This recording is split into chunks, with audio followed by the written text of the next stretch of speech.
ili hadi tunaishi katika kuteseka. Itatusaidia na nini kusema nimeokoka, ili hadi wokovu wako hata hauwezi kuwa ushuhuda kwa mtu. Bwana asifiwe. Ni ya nini? For what? Wokovu ni kitu kinapaswa kuwa na ushuhuda. Bwana asifiwe. Amen. Kuna siku moja, one day, ndugu mmoja hapa nje alikuwa ananielezea. One brother was telling me.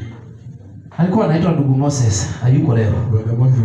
Akakuwa akiniambia siku moja alikuwa anatoka shughuli zake. One day he was coming from. Alipokuwa barabara akitembea, as he was walking, alipata ndugu wawili. Wamesimama. Wanakuwa anasema wewe. Unajua mimi nimesaidika sana. Yaani kila ibada inapofanyika na maombi, mimi huwa natoka pale ninabarikiwa na kwenda mbele. Wakati tunatoka katika ibada, huwa maisha yangu yanabadilika.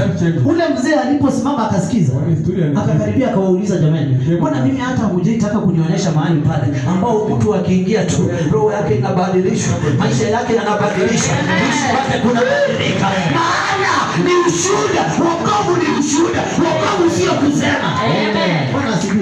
Wakati wamekusikiza kwa plot, wakaona wanaanza kukufuata kuja kwa kanisa. Bwana asifiwe. Amen. Wengine hata wajali hizi nyumba zetu za mabati. Hata ukiongea na sauti ndogo, jirani anasikia. Amen. Na umeokoka. Amen. Umekuwa mbwa mwenye kichaa katika nyumba yako, ili wewe ni mwokofu.